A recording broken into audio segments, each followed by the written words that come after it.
Welcome, Melissa Fino. I'm so happy to have you on One Hell of a Conversation, Real Women, Real Stories. I appreciate you taking your time today to talk with me.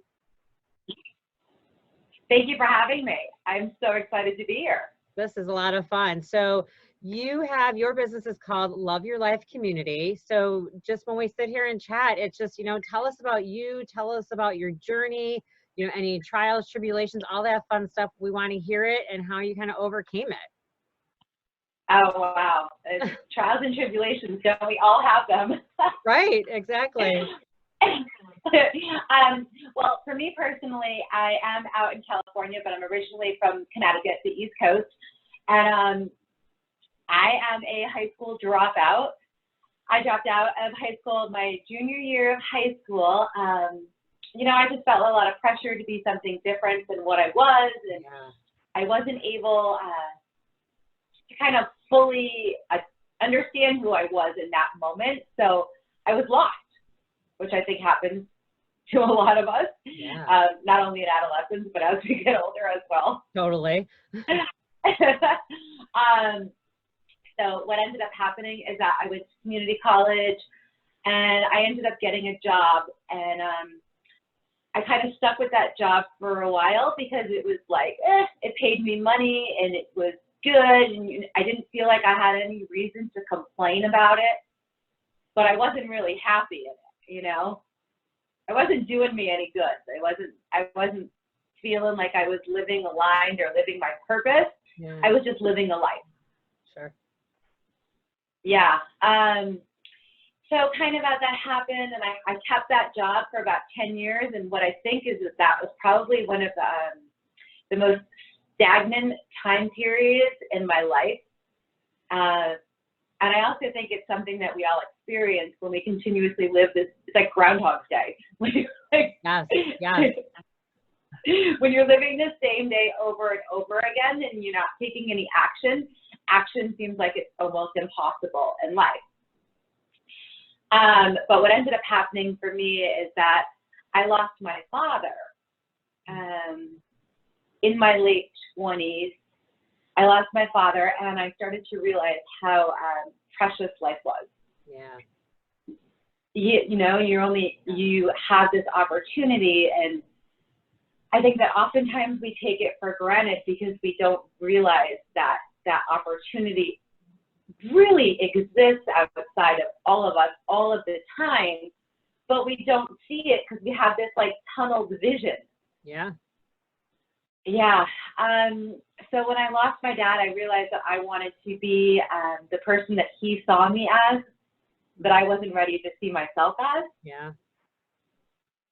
So I went back to college, and then I ended up getting my bachelor's, and then I ended up getting accepted into the University of Southern California, and I left the East Coast and came over to the West Coast. And essentially it's when you take that first step, and it just led to so many different bigger steps. So I got my master's in social work, which I was like one of my biggest things because I'm a high school dropout who went to get her master's at USC, which is like, it's so amazing for me. Yeah. And I also, I changed so many different aspects of my life from who I was then to now. And when I graduated, I was on track to become a therapist. And that was when I was introduced to life coaching in my last semester at graduate school. And I just realized that if I could change all of these things about myself, that there must be other women out there who are like me, who didn't think that they could. And that's how Love Your Life Community started. And wow. It's just been so beautiful. That's awesome. Yeah, I love how, you saw, like, how do I say this? So, because I agree with you, we don't think, I think in our own minds, we believe that we're going to live till, 70, 80, so we have all this time, right? But you never know what tomorrow brings you. So just the fact that you saw that with the passing of your father, unfortunately, and that you saw that there was so much more because you were living that same day over and over and over again, like so many of us do, and that there was so much more. So I love that you went and you just took that leap of faith and you found a calling for yourself in life coaching. Yeah. Yeah, thank you for that. I think it's, I always say to people, it's the loss of my father or the loss of anyone in your life is a horrible experience that you don't want to wish on anyone, but it is often one of the biggest life lessons if you can take it that way to change your life. Yeah, to have that if you need it in that moment. Yeah. Yeah, I think we all need that, and we have to almost remember that for ourselves. Like, you know, if you're struggling, it's not because necessarily we're struggling because we want to stay there. We're just scared because, like you said, we're in this box, and it's been this box that they put us, you know, we've been told, right? Whether it's in school, you know, what do you grow up to be? Fireman, policeman, nurse, teacher, all those things. And unless you do one of those things, you're not considered successful, or you're not going to make any money, or you're not going to be happy. Like, this is just what you're supposed to do. So to have to get out of that mindset is very hard. And then to kind of retrain your brain a little bit, right? Oh, completely. And that's one of the biggest things that I think I struggled with during my adolescence and into my early 20s when I wasn't taking any action. It was also because I didn't really give myself an opportunity to embrace who I was. I was constantly trying to, you know, adhere to the values that my own family had, or that I thought that were societal standards that were placed on me, but I would never honor where I was or who I was. And it's not until you do that that you can actually begin to live the most incredible life. Right. So did it take you until you got to like your master's program to figure that out, or were you just kind of on your journey through your whole, when you decided to go back to school and get your degree, trying to figure out like what is your stepping stone? I think my educational experience was like the most expensive form of therapy I could have ever had. That's the truth. It really is. Yep. I mean, it really is. And it taught me so much, but especially when you get a degree in social work, because they make you, they want to put you in every single situation imaginable so you can sympathize and be empathetic with another person who is in that situation, you know? So they make you work through all of your own problems so that you can be that kind of, you know, what is the word I'm trying to think? So that you can hold space for someone else, essentially. Okay. That's awesome. Yeah. That's awesome. So you did this, so you finished your master's and then you started right into creating this business for yourself and to working with women, or primarily women you work with, correct? Yeah. Yeah. I'm actually doing a little bit of a shift right now, and I foresee that I'm going to be working with men in the future, because for a while, I was doing primarily like this shame and confidence with women, but I see that there's a shift going on in life coaching with some things that I'm not really that big of a fan of. I don't know how, so I'm shifting myself to become more of an accountability coach who will essentially work with women and men. But I think that there are a lot of coaches out there who are using heavy words that they're not qualified to be using or dealing with. They're pushing stuff on women who really need therapy and implying that they can address these things. And I don't think that's coaching. Yeah, I agree. I think the word coach has gotten such a broad, like, I'm gonna say almost meaningless, because the word coach to me, that's why I don't use the word coach, because I find it so specific. Not that you can't be specific, but I think you're right. I think you kind of tread on some water when you start using those words if you're not really that. Like, I think you should probably have more of I don't want to call them degrees, but training within a specific area. And sometimes it is very broad to use the word coach. And I agree, it can be a little shifty these days on what people are trying to step into. And like you said, they shouldn't be. They should be, maybe it should be somebody who's fairly more trained in a different mindset. Exactly. I think that a lot of coaches now are gearing to use heavy words such as trauma, and trauma is like a big key word, and they're not qualified to be talking about those things. especially if it's curriculum that they're creating themselves. Like, Yeah. so I think the coaching, now that it's being opened up more and it's becoming so broad and it's going from the West Coast to the East Coast and different countries, you know, I think that the coaching business is changing, and that in itself means that we, as people who honor the business in itself, we have to continue to adhere to our own values, essentially. Right, absolutely. So when people, you know, women or men or however you're doing it, tend to start to work with you, like, is it a particular like sessions, or like, you know, are you just like trying to help them reshift their mindset so they can move into the platform that they, you know, should be and always felt comfortable with, but just didn't know it? Yeah, exactly. And I'm just working with them to essentially help them start taking action, continue to build the momentum, and also remind them that they can do it. You know, taking action when you haven't taken action in so long is not something that just happens overnight by any means. Yeah. So like one of my biggest things, a group that I'm going to be running within like the next 2 months is called Your Year of Belonging. And it's a women's group, which is essentially support group for women who haven't taken action in a long time. So whether it's you want to start dating again, you want to start becoming physically active, you want to build your own business, you want to write a book, but you come together with other women who are in a similar space as you, who haven't taken action in a while, and you all support each other to grow. That's awesome. Yeah. Yeah. I just love it so much more than, it's not to fix anything, essentially, is what it is.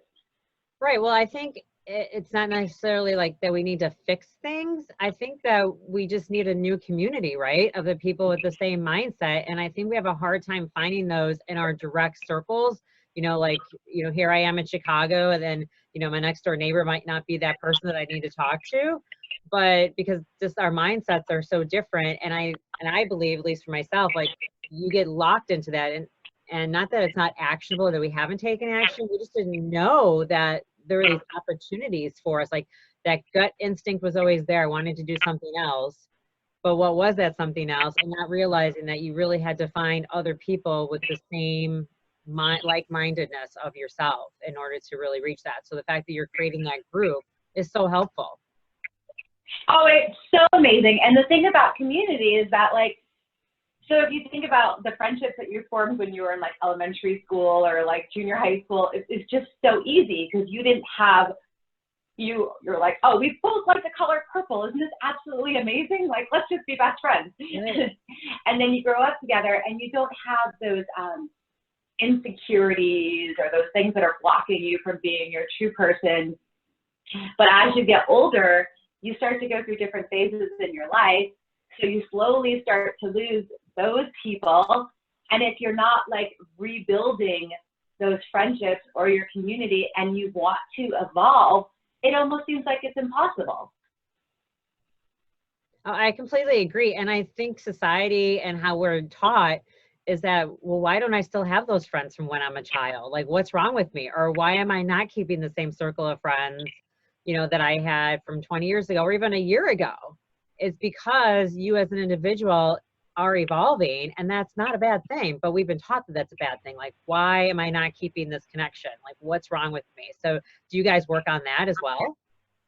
Yeah, well, yeah, and it's because it's like that outdated expectation or rule book that we all have. It's like, you know, you graduate high school, you go to college, you graduate college, you meet your fiance, you get married, you have 2.5 kids, you buy a house. Like, totally. No, yeah, nobody lives by that guideline anymore. I mean, like, some people do, but you're not going to build, all of your friendships aren't going to go through those same phases at the same time. Right. So it's almost impossible to grow and become your best version of yourself when you're attached to the idea that you need to be in that time frame. Absolutely. And that's holding so many of us back. It's just that philosophy or that training of this is how the world works. And you're supposed to do it like that. Like you said, go to school. I'm going to graduate, do that. If you don't go to college, you're going to go get that job, work in the corporate career, you know, because they're going to take care of you. You're going to have pensions and all that other stuff. Well, that stuff doesn't exist anymore either, right? And I mean, Yeah. you're lucky if you keep one job for a year these days, if you can even handle it, if that's your mindset to work in that type of arena. Yeah. Yeah. So very challenging, so very challenging. So what else, you know, as you're working with your groups or your individuals, you know, what other types of things do you kind of help them get through or push through, you know, to have, like, what are some tips to get somebody to the next level? Well, so I also think it's just kind of like retraining your thoughts. You know, it's like a lot of us have that inner critic inside of us that tells us, that repeats the same story, which essentially is so crazy because we all have this story that we tell ourselves of how we can't do something or we can't do that. But a lot of the times the story is kind of BS because it's just like this thing that we've repeated and we've created in our head. So it's just kind of like rewiring those thoughts, essentially. So I always tell people that when you're like, your little inner critic is going off and it's saying, I can't do this, I can't, you know, obviously have a conversation with that. And when those thoughts are going off, I always say, like, if my inner critic is telling me that I'm not good enough to do something, I say, I'm not good enough to do something, and that's just a thought that I'm having. So I can remind myself that everyone has thoughts in their head and they're not real. You know, it's an internal flag going off, but that doesn't make it real. Right. So with that too, you know, so you say that phrase, is there something else, like, how do you overcome all that fear? Or is it like a next step, like, why are you having that thought? Or, you know, do you do steps of that nature to help break it down? Well, it kind of all depends on, like, for me personally, I know why I have those thoughts. Okay. So yeah, I'm going to break it down for someone else. I know where my thoughts come from, and it's actually, I don't want to get through there. We could be here until tomorrow if I started to talk about that. But yeah, of course, it's totally a breakdown. But for me, when I'm working essentially with clients, I really use something which is more of like a technique that I learned in therapy, and it's more of like a motivational interviewing thing. So it's exactly what you're saying right now. I'm going to ask you open-ended questions that's going to guide you to finding out exactly what that one thing is that's making you stop or that's making you doubt yourself.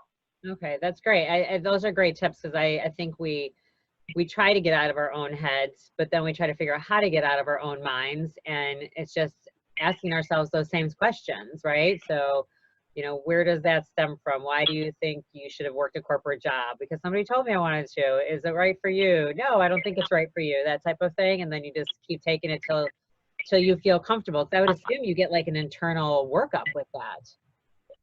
Yeah. Oh yeah. Yeah, that's hard to get through, I'm sure too. Yeah, but it's also so rewarding when you can actually like pull back those layers. Oh yeah, kind of freeing, I would think. Yeah. So in your group too, when you do your groups, I don't know how much you mediate in there, but do you just like, how does the conversation go? Do you really see some light bulb moments going on with the connections that are made in your groups?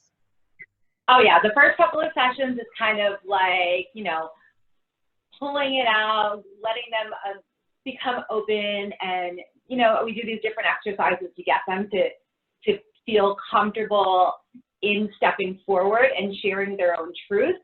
But then the light bulb moments are insane. I mean, if you just, for me being like my own light bulb moments, I can see how I had a hard time separating myself from like ancestral beliefs in my own family line. Mm. My parents were both like from a different country, kind of had a quote unquote like arranged marriage. I grew up in a very different house that wasn't Americanized for a long time. Yeah. So I had to spend a lot of time separating myself from those concepts. But I think that a lot of us have different ancestral beliefs or family values that we spend a lot of time running away from. that when we actually sit in them, we can start to see the patterns that have been created and repeated. And I think that when those kind of come out, it's just so, it's just so beautiful. Yeah, it is. Not to have, not to have those feelings and emotions, but when you start to reveal the layers of them and you can actually start to process them and you're like, wow, this makes so much more sense. Well, I think probably then the blame or the question that you have in your own mind helps you get rid of it, right? Because you don't understand, like I said, until you start peeling the layers back, you don't know why you have these emotions or feelings or thoughts, not even realize they've been ingrained in you since the time you were born. Mm-hmm. So that's, yeah, especially for so many women, because it's you think about like the society, like for me, I'm 40 years old. So when I was younger, 30 years ago, my mom was in a completely different space than women are now, and having those values placed on you then, and then just life has changed a lot from what it was. A lot. I mean, back then, I'm 47, so I'm the third of my mom's kids. So back then they were 19. You were supposed to be married by the time you were 19, and then you were having kids by the time you were 20. So yeah. Now we're like, heck no, don't do that. There's so much more life to live than before you go doing that. But that was their life. Like you said, it was such a different thought process. And it seems so far ago, but it's really not that long ago, because it's still, that mindset and the shift is still happening today. Because I think a lot of us still believe that we're supposed to have the white picket fence, and you're, like you said, you're 2.5 kids. I'm supposed to be married by a certain age. If you're not married, then what's wrong with you? Those types of things. And then we still have the belief that the husband's supposed to make all the money, and be the rule maker and such, things like that. Yeah, but so it's when you can break those patterns, realize that you have that light bulb moment, as you said, and then begin to break those patterns and change it for the next generation. It's just, change it for yourself being the most important, but as it trickles down and goes the opposite way. Yeah, absolutely. I like life is beautiful. It is beautiful. I like seeing that we're finally opening up conversation and believing in ourselves and our own feelings. Like you said, like you just always knew that this place wasn't for you, that there was something so much more for you, and that you listened to that, And so I like that the conversations are opening up more, and I see a lot more of us communicating with one another, asking the questions, still maybe scared, but coming out of our proverbial shells a little bit, right? Yeah. But then there's also still so many women who are believing that they have to maintain, that they have to stick to those walls, and not thinking that they can still have those dreams that they had so long ago, or that they can still have more. Right.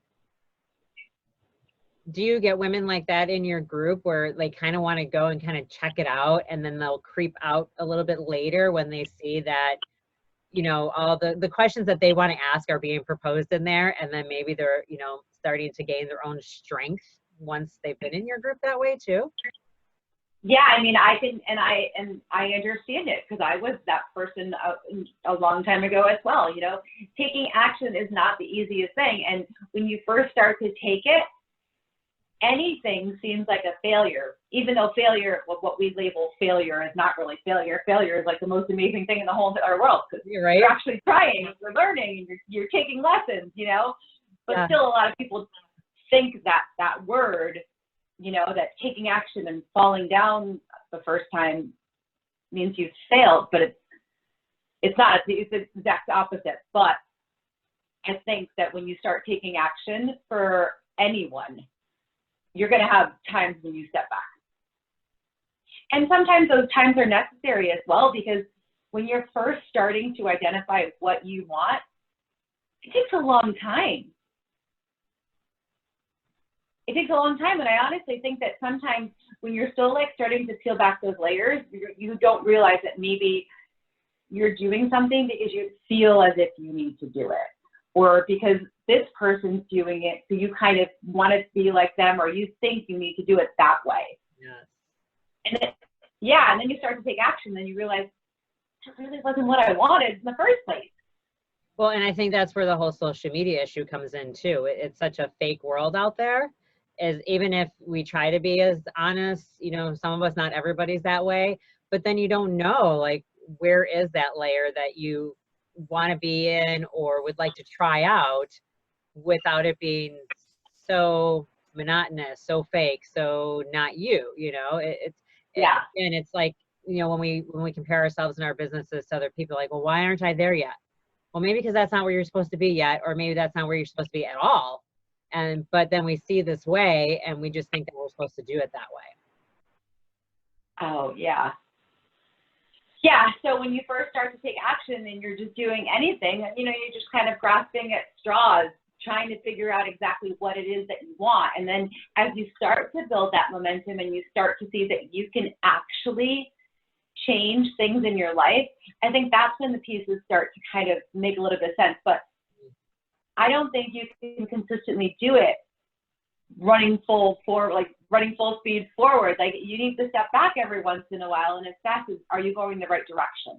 Yeah, absolutely. Yeah, those are great tips. I like that. You're right. The biggest thing, like I said, there is no failure. The word failure shouldn't even exist, but the definition should change. Just like vulnerability, that's been a big eye-opening to me. I keep saying, because we think the word vulnerability is kind of like failure, right? If I show that I'm vulnerable, then I'm failing. But it's really just opening yourself up to a larger conversation and a larger piece of your puzzle that you probably really need. True story. Yeah, which is awesome. Oh my God. Well, this has been great. So now here's the time where I throw out a little bit of a crazy question for you. It's not really that crazy, but a little bit different. Learn some more about you. So if you could meet one successful entrepreneur, who would it be and why? Who? Well, so here's the thing. I don't know. Yeah, you would call this person an entrepreneur, and it's actually crazy that you just said vulnerability, because I would actually say Brene Brown. Oh, okay. Yeah, because I mean, she has her master's in social work. She did all of her research in vulnerability. When I was like starting to go I wanted to be exactly like her, but then I was like, I suck at math and I can't do all of that research. I wanted to do it on rumination, which is like the thought processes that go on in your head that you repeat over and over again. Okay. But I've always loved Brene Brown, and yeah, it would definitely be her. Okay, I've been hearing a lot about her, and I have yet to pick up any of her materials, but I'm essentially going to have to. There's a couple of blurbs somewhere that I recently read, and I just from reading that, she clearly resonated with me, so I'm going to have to pick up her work. Yeah, you know, she has multiple books, but if you just watch like her famous TED Talk, which is like 20 minutes, you'll like totally be like, why have I not been following this woman forever? Wow. And she's so amazing. And she actually just started this whole entire curriculum, which she's taking into elementary schools as well, to teach kids about vulnerability. Oh my God, thank God. I mean, we need so much help in the school systems. Like, it just needs to like be thrown away and start all over with like a whole new generation versus whatever was created in the 1900s, like literally, or 1890s, whatever it was, they created school systems. It's awful. Yeah. I mean, it was probably awful back then, just the fact that, you know, God, I think we're just stifling our children so much. Yeah. Really are. Oh my God. So you are welcome to put me on the hot seat now. If you would like to ask me a question, go for it. Yeah. So I'll throw the same question back at you. Okay. So God, it's a little bit different. So I don't know. Well, I guess she's kind of an entrepreneur, but I would love to meet Betty White. I like thrive to be Betty White one day. Just the fact that she is so with it. I mean, doing what she loves, continues to work. Like, mindset is totally there. She's 98 now and she's still rocking it. Like, I want to be as exciting as she is at her age. Oh my God. I do think she just had a birthday like a couple of weeks ago. Yeah. I think she just turned 98. She is amazing. Isn't she amazing? Like, just her thought process, like everything that she still does, you know, whatever she's doing, she's living life by her standards. And I find that amazing. Oh my God. I have a friend who's so funny who actually cannot fall asleep unless she watches The Golden Girls. I love that show too. Oh my God. Yeah, so she has pretty much every gag gift that has to do with The Golden Girls. Oh yeah, that's funny. I saw they were going to do like a cruise ship or something with the Golden Girls, like a cruise or something. Yeah. Oh, I'm not buying her a cruise. You can at least tell her about it. Yeah. Oh my God, this has been awesome. I totally appreciate you taking the time with me and sharing all your wonderful information and about you. So where can everybody find you, Melissa? Yeah, so my website is Love Your Life Community. You can find me everything social. I just have a YouTube channel, Instagram, I have my Facebook. Yeah, you can find everything about me there. And I'd love to connect with anyone, and I love meeting new connections. So if you show up in my email or my DM, I'll probably jump out of my seat because I love it. Awesome. I love that too. That's great. I mean, this being able to connect with people all over the world and just for any reason are those are your best connections, aren't they? Yeah, it's so true. And it's like this ability of social media kind of scares people in some ways, but I think it's absolutely amazing. How would you and I ever be able to sit down and have this connection, you know? Right. Absolutely. Like I said, I kind of threw this all together like a whim. It wasn't a whim. It's been something in me for a long time. But I finally, peeled back that layer and I got out there and I did it. I took that actionable step. And here we are, right? Having this great conversation and meeting just like that. And, I'm meeting so many wonderful people and learning about them. And I can't wait to share all of your stories and look forward to connecting us even further. Beautiful. Awesome. Thank you for having me. It's great to connect with you, and I can't wait to be able to share this. Absolutely. Thank you so very much. We'll talk with you soon. Bye.